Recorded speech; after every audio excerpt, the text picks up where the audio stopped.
बिस्मिल्लाहिर्रहमानिर्रहीम। अस्सलाम वालेकुम। अच्छा स्टूडेंट्स, आज हम अपना पहला चैप्टर शुरू करने लगे हैं सेकेंड ईयर का, जिसका नाम है फंक्शंस एंड लिमिट्स। एक्सेस करने से पहले हम फंक्शंस के बारे में थोड़ा सा पढ़ लेते हैं। फंक्शन क्या है ये आपने पहले भी पढ़ा हुआ है 10th क्लास के अंदर। ये एक शक्ल है लिखी हुई f(x = x+2) which is called a function. ये फंक्शन क्यों है, कैसे काम करता है, क्या वजह है इसके होने की, इसके बारे में हम थोड़ी सी डिटेल पढ़ लेते हैं। आप लेट कर लेते हैं y = fx। इस शेप के अंदर y = x+2 बन गया। ये इसको समझना हमारे लिए ज़्यादा आसान हो जाएगा। ठीक है, कैसे? y की वैल्यू y = x+2 लिखा हुआ है, इसमें आप x की जगह कोई भी वैल्यू पुट करते हैं तो y का कोई ना कोई आंसर आता जाएगा। तो फंक्शन की पहले डेफिनेशन ही ये है। प्रॉपर डेफिनेशन तो आपके पास बुक में लिखी हुई है, मैं आपको आसान लफ्ज़ों में बता रहा हूँ कि रिलेशन है बिटवीन टू वेरिएबल्स। फंक्शन क्या है? Is a relation between two sets x and y, two sets x and y in such a way that each value of x gives only one value of y। मतलब क्या कि x की सिर्फ और सिर्फ एक वैल्यू अगर आप पुट करते हैं तो y का सिर्फ और सिर्फ एक ही आंसर आएगा। ऐसा नहीं होगा कि y के दो आंसर आ जाएं। अगर ऐसा हो जाए तो वो फंक्शन ही नहीं होगा। फंक्शन के लिए कंडीशन पहली और आखिरी यही है कि फंक्शन क्या है?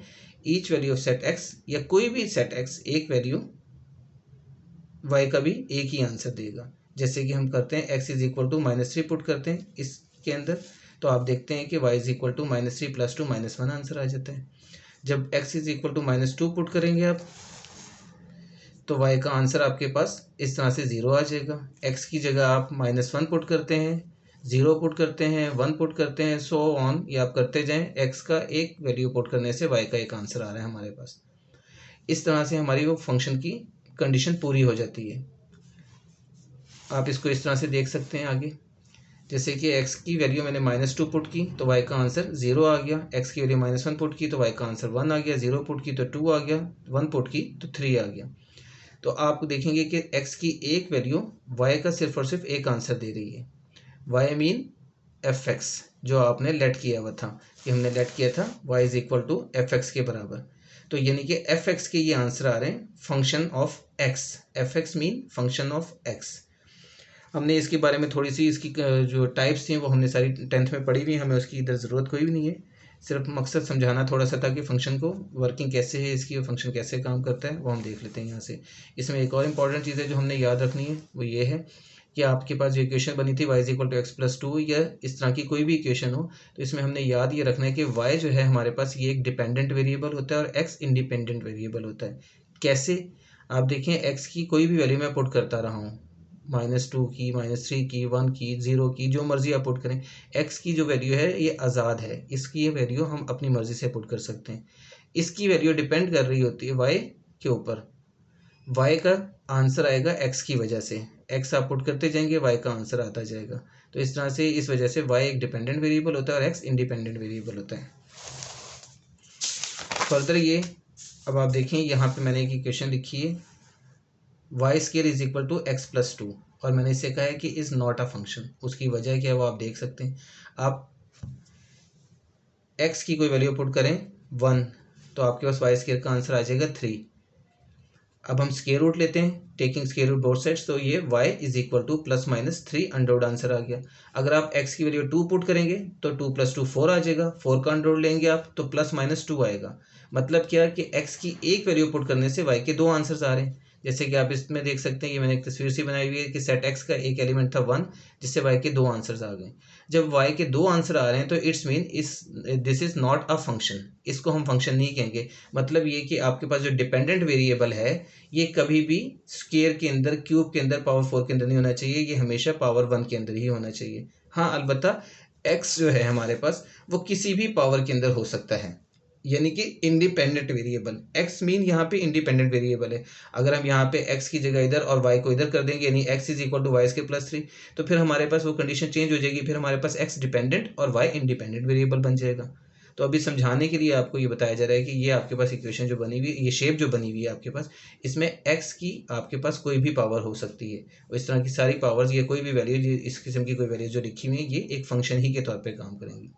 ये फंक्शन के बारे में थोड़ा सा था, बाकी हम जब जैसे क्वेश्चन करेंगे तो उसमें भी डिटेल आती जाएगी, वहाँ से भी आपको समझ आ जाएगा।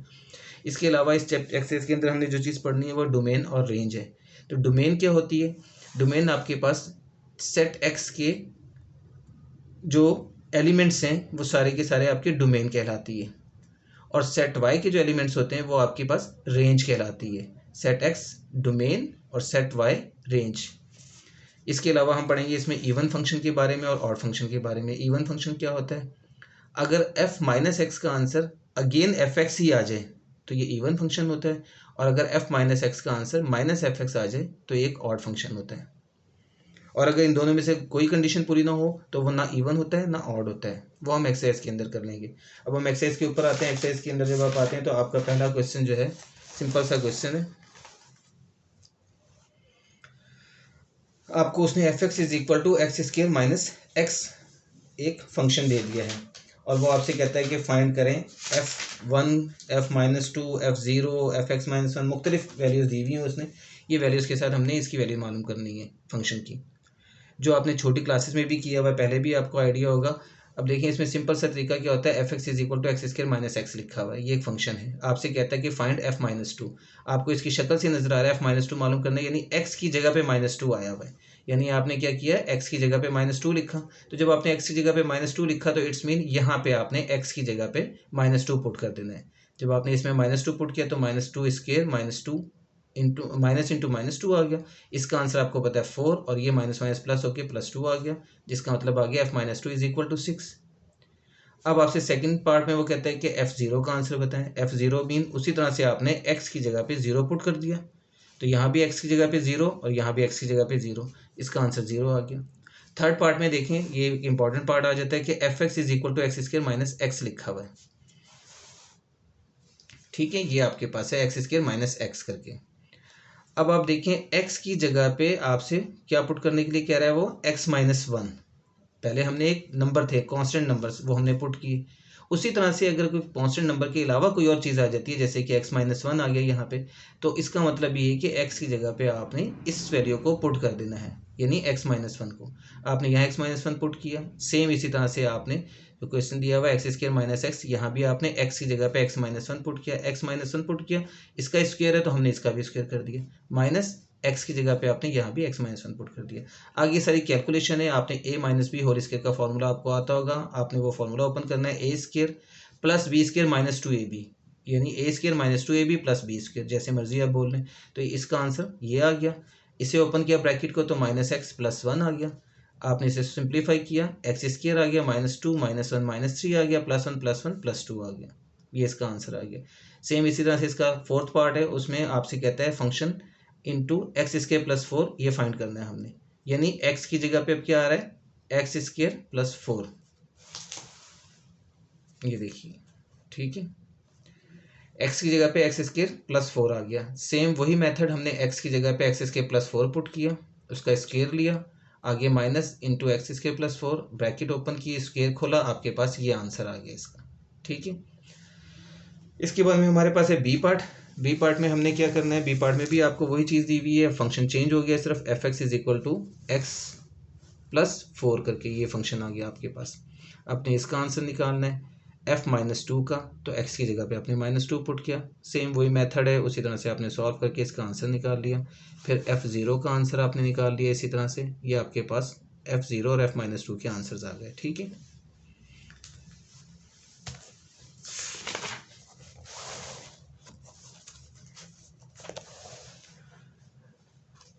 आगे नेक्स्ट क्वेश्चन इसका है, उसमें वो कहता है कि f(x-1) का आंसर आप निकालें। सेम उसी तरह से x की जगह पे आपने x-1 पुट किया और आंसर आ गया आपके पास।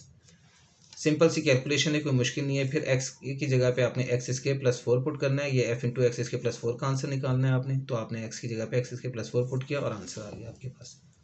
ये पहला क्वेश्चन था आपका जो सॉल्व हो गया, आसान सा क्वेश्चन है, इसमें कोई ऐसा प्रॉब्लम इंशाल्लाह आपको नहीं होगा। सेकंड क्वेश्चन में वो आपसे कहता है कि find the value of fa plus H minus fa over H. Book में आपके पास क्वेश्चन मौजूद है, वहाँ से आप देख सकते हैं। ये आपने मालूम करनी है वैल्यू इसकी, सिंप्लीफाई करना है इसको। नीचे आपके पार्ट्स दिए हुए हैं, 4 पार्ट्स हैं। F x is equal to एक 6x माइनस 1 के साथ दिया हुआ है, फिर साइन एक्स के साथ दिया हुआ है, फिर एक f x is equal to एक 2x की 3 + 2x इसके -1 है, f x is equal to cos x है। ये आपके क्वेश्चन हैं। पहला पार्ट आपके पास रहता है f x is equal to 6x-1, ये फंक्शन आपको दिया हुआ उसने, ठीक है। और ये फंक्शन देने के बाद वो आपसे कहता है F a plus H minus f a over H, इसका आंसर हमने निकालना है। देखिए अब इस बात को थोड़ा सा हमने समझना है, हमारे पास एफ ए प्लस एच नहीं है, एफ ए हमारे पास नहीं है, वो हम इसकी मदद से निकाल सकते हैं। जब मेरे पास एफ एक्स मौजूद है 6x-9, तो जैसे मैं एक्स की जगह 2, 3, 4 या 1 या 0 या कुछ भी पुट कर सकता था, इसी तरह से मैं एक्स की जगह पे ए पुट करूँगा, तो एक्स की जगह ए पुट करने से एफ ए बन जाएगा मेरे पास। ये जब मैंने यहाँ एक्स की जगह ए पुट किया तो यहाँ भी मैंने एक्स की जगह ए पुट कर देना है, तो ये इक्वेशन बन गई 6a-9। सेम इसी तरह से आपने एफ ए प्लस एच का आंसर निकालना है, तो आपने एक्स की जगह पे ए प्लस एच पुट कर देना है। एक्स की जगह पे जब आपने ए प्लस एच पुट किया, ये देखिए ये एक्स की जगह पे हमने ए प्लस एच पुट किया, तो यहाँ भी एक्स की जगह पे हमने ए प्लस एच पुट कर दिया। 6 into A plus H minus 9 as it is आ गया। अब आपने इसे ओपन किया तो 6a प्लस 6h माइनस 9 हो गया। ये आपके पास एफ ए और एफ ए प्लस एच दोनों का आंसर आ चुका है हमारे पास। अब ये दोनों आंसर्स जो हैं हम इस इक्वेशन में, इस फंक्शन में पुट कर देंगे। इसमें पुट करके हम इसे सिंप्लीफाई कर लेंगे। कैसे, वो आप ये देख सकते हैं। इसमें देखें f a plus H minus f a over h is equal to, आपने सबसे पहले एफ ए प्लस एच का आंसर लिखा, फिर माइनस लिखा, फिर एफ ए का आंसर लिखा। और इसमें आपने ख्याल रखते हैं, बच्चे अक्सर ये गलती कर देते हैं कि आप इसे ब्रैकेट नहीं करते। जब आपके पास ये वैल्यू माइनस बाहर है तो इसको आपने लास्ट में ब्रैकेट करना है, प्लस हो तब भी आप ब्रैकेट करें ताकि आपको सेपरेट सेपरेट नजर आए। यानी कि ये जो चीज़ है ये आपके पास एफ ए प्लस एच है और ये आपके पास एफ ए है। इन दोनों वैल्यूज़ को हमने लिख दिया, जो इनके आंसर से वो लिख दिया, ओवर एच कर दिया। अब आप इसको ब्रैकेट्स को ओपन करते हैं, ये शेप आ गई है, ये आ गई है, ये सिंप्लीफाई होकर आपके पास सिंपल 6h ओवर एच आ जाएगा। एच और एच कैंसिल हो गया तो 6 आंसर आ गया। यानी कि आपका F a plus H minus f a over H का आंसर आ गया 6। ये आपका फर्स्ट पार्ट था, वो सॉल्व हो जाता है। सेकेंड पार्ट थोड़ा सा टफ है। इसमें सेकेंड पार्ट है आपका f x is equal to sine x. आपको फंक्शन साइन एक्स दिया हुआ है, इसी तरह से आपने एफ ए और एफ ए प्लस एच का आंसर यहाँ से निकाल लिया। एक्स की जगह पे ए लिखा तो साइन ए बन गया और यहाँ पे साइन ए प्लस एच आ गया। अब ये वैल्यूज़ हम इसमें पुट कर रहे हैं। F a plus H minus f a over H के अंदर हमने वैल्यू पुट की, तो देखिए ये एफ ए प्लस एच का आंसर आ गया, ये एफ ए का आंसर आ गया, डिवाइडेड बाई एच आ गया। यहाँ पे अब आपके पास करने के दो तरीके हैं। एक तो ये कि आपने फर्स्ट टाइम में पढ़ा था फॉर्मूला, मेरा ख्याल है 10th चैप्टर, उसके अंदर sine p minus sine q, ये sine a minus sine b करके लिखा हुआ है।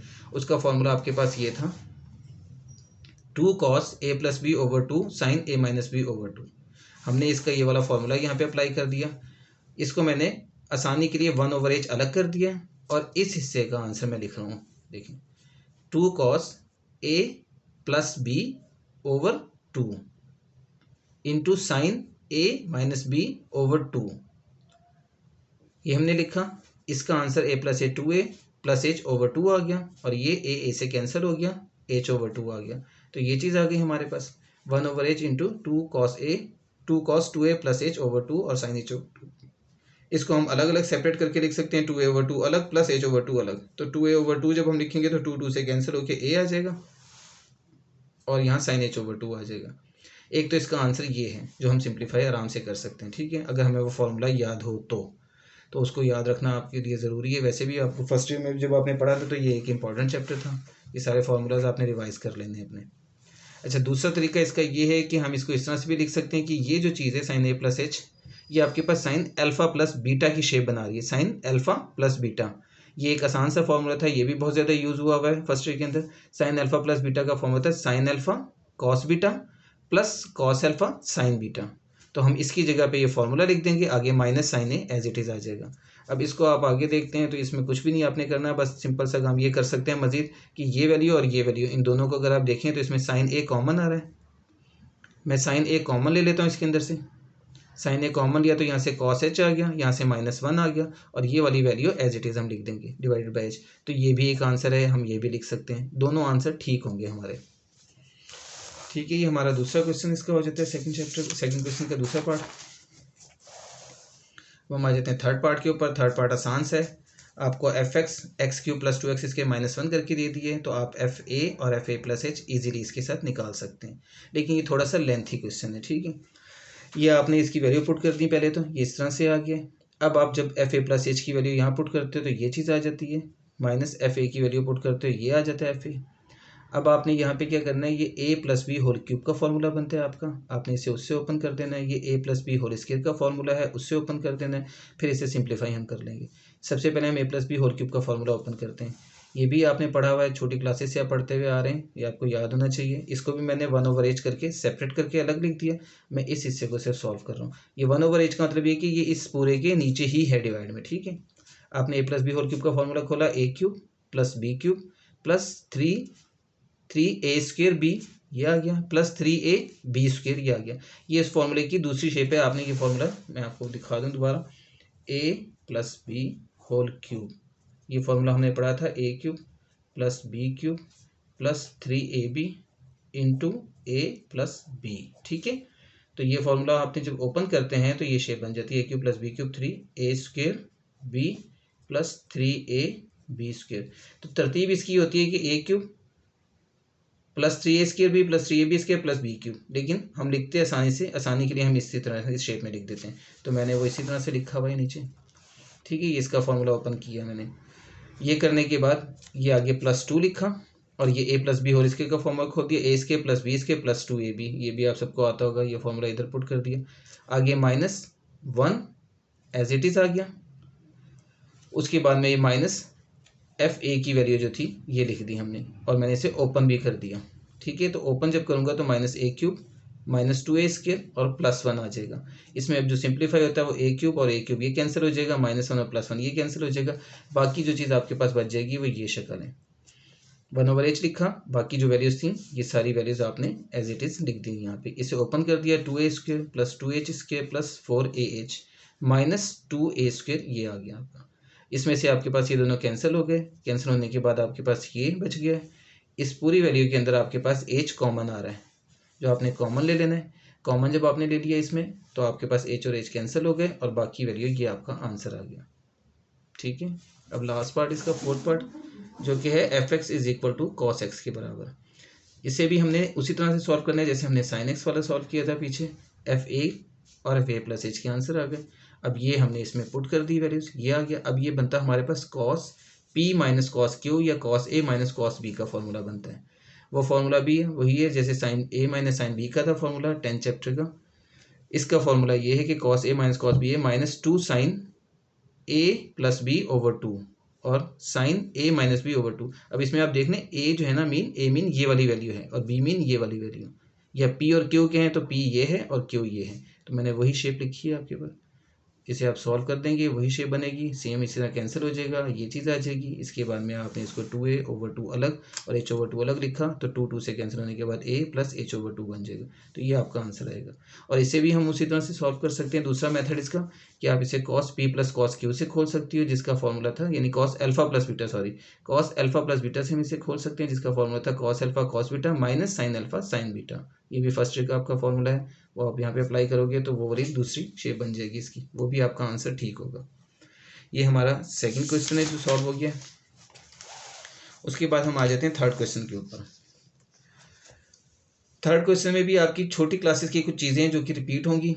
लिखना तो इसे हमने फंक्शन की सूरत में, लेकिन आपके पास यहाँ पे पेरीमीटर और स्क्वायर के बारे में पूछा है कि वो कहता है क्वेश्चन आपसे कि the perimeter p of a square as a function of its area a. हमने इसको इस तरह से लिखना है कि perimeter express the following, the perimeter p of a square as a function of its area a. इसे हम सॉल्व कैसे करेंगे, ये इसका सोल्यूशन आ गया। सोल्यूशन इसका इस तरह से कि आपने लेट कर लिया x be the length of a square. Square के बारे में आप सबको पता होगा कि स्क्वायर वो चीज़ होती है, वो शेप होती है जिसमें कि चारों साइड्स इक्वल होती हैं, इसलिए मैंने उसका एक्स लेट कर लिया। आप यहाँ कुछ भी लेट कर सकते हैं, आप ए लेट कर लें, आप 1 लेट कर लें, आप 2 लेट कर लें, आप वाई लेट कर लें, आप जेड लेट कर लें, जो मर्जी लेट कर लें। नॉर्मली हम एक्स लेट करते हैं, वो हमने लेट कर दिया एक्स। ये एक्स अगर स्क्वायर की साइड है तो इसमें दो चीज़ें पूछ रहा है वो, एक पूछ रहा है स्क्वायर का एरिया और एक पूछ रहा है पेरीमीटर। ये पेरीमीटर और एक एरिया, इन दोनों का हमने रिलेशन बनाना है फंक्शन के अंदर। तो हम पेरीमीटर का आंसर फॉर्मूला पहले निकालते हैं। पेरीमीटर क्या होता है, पेरीमीटर हमारे पास फॉर्मूला होता है sum of all sides of a square. यानी स्क्वायर का पेरीमीटर कैसे निकालते हैं हम, सम ऑफ ऑल साइड से भी ले सकते हैं और 2 इंटू लेंथ प्लस विड्थ से भी ले सकते हैं। आप सिंपल फॉर्मूला इसका याद रखें, सम ऑफ ऑल साइड्स, यानी एक स्क्वायर है, आपको पता है ये स्क्वायर है, ये जैसे एक स्क्वायर है, इसकी साइड एक्स है तो इसकी सारी साइड्स एक्स हैं, क्योंकि सेम होती हैं। तो ये चारों साइड्स आपके पास x हैं, तो आपने सम ऑफ ऑल साइड्स यानी x plus x plus x plus x किया तो वो 4x आ गया आपके पास। ठीक है, 4x आज का पेरीमीटर आ गया, इसे आप इक्वेशन 1 का नाम दे दें। फिर आप एरिया निकालेंगे। एरिया का फॉर्मूला जो है स्क्वायर का वो होता है लेंथ मल्टीप्लाई बाय विड्थ या लेंथ मल्टीप्लाई बाय ब्रेथ। तो लेंथ और विड्थ इसकी वो भी दोनों x हैं, तो x इंटू एक्स आया जिसका आंसर आ गया एक्स स्क्वायर। तो a is equal to x square बन गया, यानी x square is equal to a आ गया। एक्स स्क्वायर a आ गया तो x क्या आया हमारे पास, x is equal to a under root आ जाएगा। Taking square root both sides लेंगे तो x का आंसर आ जाएगा हमारे पास। ठीक है, अब ये आपके पास x is equal to a under root जो आ गया, ये आपने x की वैल्यू समझे, ये आपने पुट कर देनी है इक्वेशन नंबर 1 में। Put the value of x in equation 1। जब आप इक्वेशन 1 में पुट करते हैं यानी इसमें पुट करते हैं आप, तो p is equal to 4 a under root आ गया।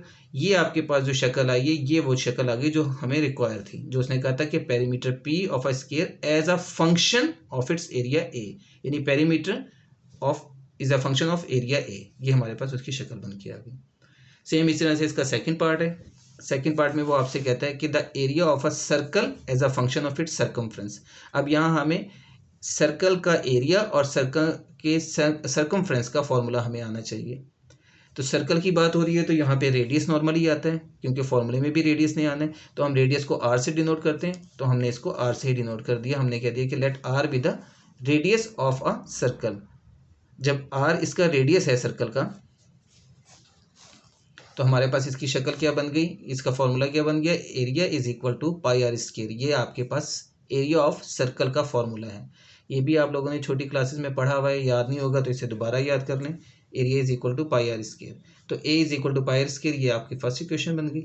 सर्कमफ्रेंस का फॉर्मूला आपके पास होता है 2 पाई आर। इसकी डिटेल में मैं नहीं जा रहा, आपको पता है ये सर्कल है, सर्कल का सेंटर भी है ये, और ये रेडियस होता है, आपको पता है इसका। ठीक है, तो ये रेडियस था, वो इससे फॉर्मूला एरिया का ही आ गया। और circumference 2 pi r, 2 pi r ये आपका 2 पाई पूरा का पूरा सर्कल होता है ये एंगल, और आर इसका रेडियस, तो इस सर्कमफ्रेंस आ जाएगा 2 पाई आर। तो यहाँ से आर की वैल्यू आप निकालेंगे, सी ओवर 2 पाई आ गई, ये सी ओवर 2 पाई आर की वैल्यू आ गई। अब ये आर की वैल्यू जो आपके पास आ गई, ये आप इस इक्वेशन नंबर 1 में पुट कर देंगे, तो आपके पास area into area is equal to pi into वो आ जाएगा आंसर, ये इस तरह से A is equal to pi into r की जगह सी ओवर 2 पाई लिखा, तो आर स्क्वायर था तो ये स्क्वायर आ गया, ये आपके पास सी है।